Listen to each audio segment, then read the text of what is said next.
The untold stories.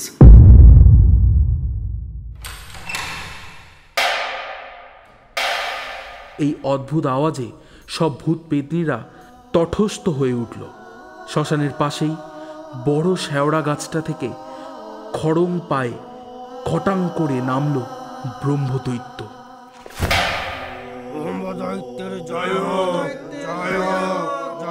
কালো কঙ্কালের গলায় সাদা পুঁইতেটা ধপধপ করছে, মাথায় চকচকে টাক, চোখ দুটো যেন 4 ব্যাটারির টর্চ জল করছে। সবাটা ঝলসে উঠল।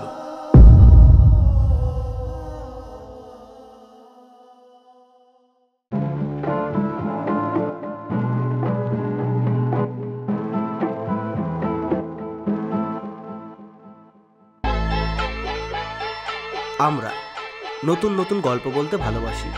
রহস্য, রোমাঞ্চ, কল্পকাহিনী, ভয়, প্রেম, হাসি, সামাজিক গল্প, এছাড়াও প্রবন্ধ, রম্যরচনা, ইতিহাস, সমগ্র সাহিত্য জুড়ে আমাদের প্রয়াস।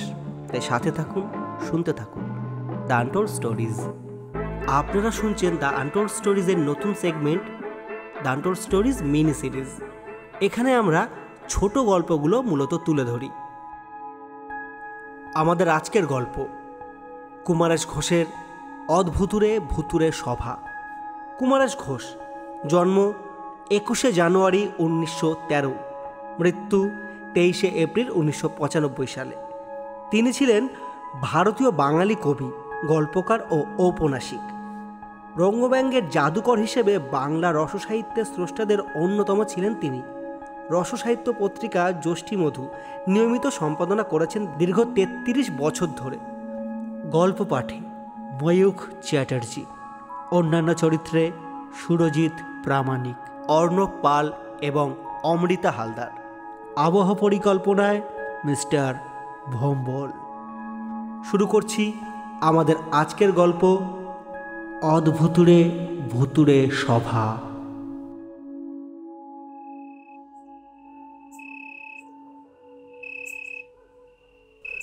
সেদিন অমাবস্যার রাত। চারধারে ঘুটঘুটে অন্ধকার, এক হাত দূরেও মানুষ দেখা যায় না। গাঁয়ের শ্মশানটার চারপাশে বট, অশ্বত্থ, শেওড়া গাছগুলো এক পায়ে ঘেঁষাঘেঁষি করে দাঁড়িয়ে অন্ধকার যেন আরও বাড়িয়ে তুলেছে। মাঝে মাঝে শেয়াল শকুনের পিলে চমকানো আওয়াজ, অনেকটা মরা কান্নার মতোই। আজ এখানে ভূত পেতনি শাকচুন্নিদের সভা। গেছো ভূত, মামদ ভূত, গো ভূতেরা এসেছে। কেউ তাল গাছ থেকে সরসর করে নেমে, কেউ বা কবরের মাটি খুঁড়ে এসেছে। সব ভূতেরা মিছিল করে এখানে এই শ্মশানে জমায়েত হয়েছে। মিছিলে ভূত পেতনিরা তাদের কঙ্কাল হাত মুঠি করে স্লোগান ছাড়ছে, অবশ্যই নাকি সুরে। তাদের দাবি মানতেই হবে, নইলে ঘাড় মোটকে খাবে। গোভূতরা সামনে শিং নাড়ছে, আর মামদ ভূতেরা দাড়ি নাড়ছে। অনেকের হাতেই ছিল কালো পতাকা, অনেকে পতাকা শিঙে ফুটিয়েছে। পেতনি আর শাকচুন্নিরা পটল ক্ষেতের পাশ দিয়ে যাওয়ার সময় পটপট করে অনেক পটল তুলে নিজেদের কোঁচড়ে ভরেছে। বাড়িতে গিয়ে পটল ভাজা, পটল চচ্চড়ি করে খাবে। সব ভূত পেতনিরা শ্মশানে সভায় এসে বসবার পরেই একটা বিরাট খট খট খটাং করে আওয়াজ হলো। এই অদ্ভুত আওয়াজে সব ভূত পেতনিরা তটস্থ হয়ে উঠল। শ্মশানের পাশেই বড় শেওড়া গাছটা থেকে খড়ম পায়ে খটাং করে নামল ব্রহ্মদৈত্য।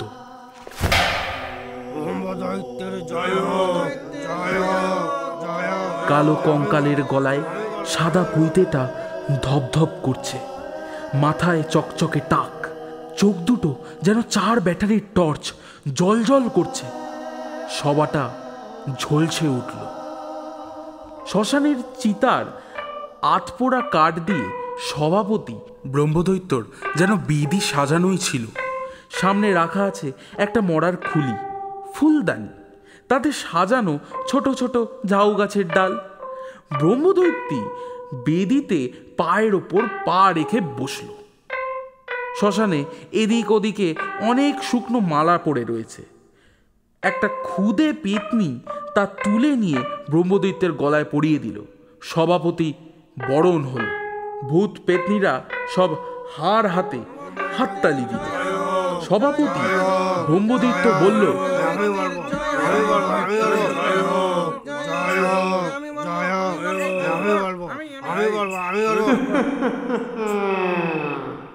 শান্ত শান্ত শান্ত।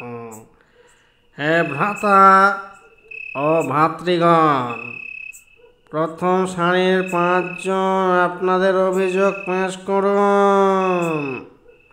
5 জনে বললেই যথেষ্ট। তার কারণ 5 জনে যা বলে তাই সত্যি বলে মেনে নেওয়া হয়। মামদভূত দাড়ি নেড়ে বলল, আর কবরের জন্য জমি পাচ্ছি না।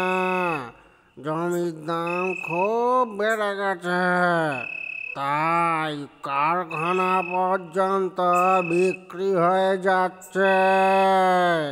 ব্রহ্মদৈত্য মশাইয়ের বিহিত করুন।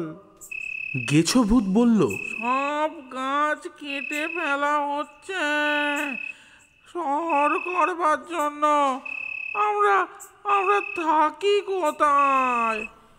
মেছো ভূত বলে উঠল, আমাদের কোল্ড যে রাখা হচ্ছে।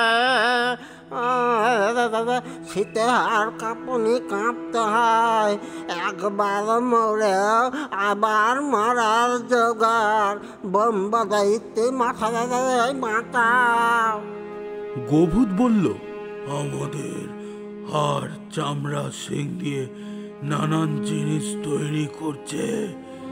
বেঁচে থাকতে দুধ চোখো নিংড়ে বার করেছে আর জল মিশিয়ে লাভ করেছে, অথচ যত্ন করে না, বরং বদনাম করে।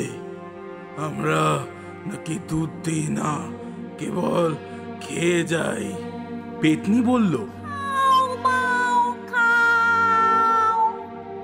গৃহবধূদের হত্যা বন্ধ করতে হবে, হত্যার শোধ নিতে হবে। স্বামী শাশুড়ির ঘর মটকাতে হবে। শাকচুন্নি বলল, তা হোক, আমার অভিযোগও শুনতে হবে। ওই মুখপুরি পেতনিটার কথা শুনলেন যখন, আমার কথাও শুনতে হবে। আমি বেদবা মানুষ, মাছ খাইনি, শাক ভাত খাই, কিন্তু শাকের খেতে কাকতারুয়া পুঁতে রাখা হয়, সেটা দেখলেই ভয় করে। ভূতের চাইতেও দেখতে বিশ্রী, কাকতারুয়া হাঁটাতে হবে। শাকচুন্নি বসতেই পেছন থেকে লাফিয়ে উঠল পেঁচো ভূত।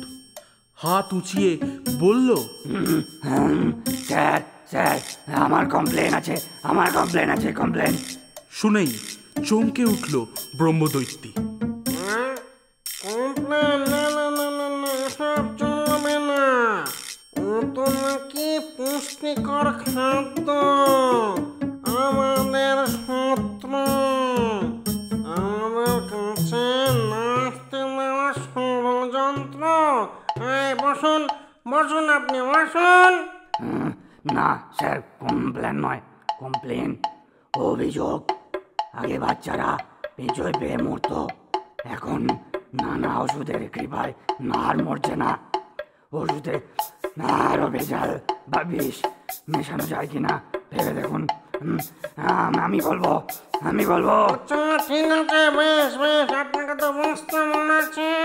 আপনি বসুন বসুন। আমি আপনাদের সকলের অভিযোগ শুনলাম।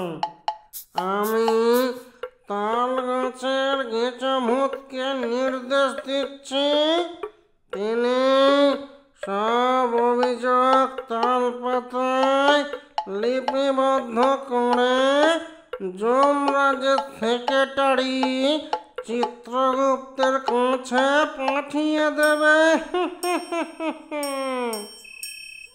এমন সময় অদূরে শোনা গেল, বলো হরি, হরি বল, বলো হরি, হরি বল, বলো হরি, হরি বল, বলো হরি, হরি বল, বলো হরি। হরি বল। কারা যেন মরা নিয়ে শ্মশানের দিকেই আসছে। ব্রহ্মদৈত্যী বলল, এই রে, কেলো করেছে? এই যাও যাও, ফিরে যাও, সবাই এখানে শেষ। বলেই হঠাৎ করে শেওড়া গাছে উঠে গেল, আর সব ভূত পেতনিরা হঠাৎ অদৃশ্য হয়ে গেল। খুব আশ্চর্যের কথা, ভূত পেতনিদের সকলেই খুব অল্প কথায় বক্তব্য জানালো, অথচ ঘ্যানোর গ্যাং করলো না। নোটে গাছটি মুড়লো। আপনি তো শুনলেন, আপনার বন্ধুরাও শুনছে তো? আপনার বন্ধুদের জানিয়ে দিন, দান্টোল স্টোরিজ আবার নতুন গল্প নিয়ে হাজির হচ্ছে। আপনি যদি গল্পের শেষ পর্যন্ত এসে থাকেন, তাহলে আমাদের কমেন্ট করে জানান গল্পটা আপনার কেমন লাগলো। আর হ্যাঁ, ভালো খারাপ দুটোই জানাবেন। ভালো হলে আমরা এগিয়ে যাব, আর যদি খারাপ হয় চেষ্টা করব আরও ভালো করার। আর আপনার যদি কোনো গল্পপ্রেমী বন্ধু থাকে যারা নতুন নতুন গল্প শুনতে ভালোবাসে, অবশ্যই এই গল্পের লিঙ্কটি তার কাছে পাঠিয়ে দেবেন, যাতে আপনার মতো সেও আমাদের গল্পগুলো ভালোভাবে সুন্দরভাবে উপভোগ করতে পারে। ধন্যবাদ। সাথে থাকুন, শুনতে থাকুন দান্টোল স্টোরিজ।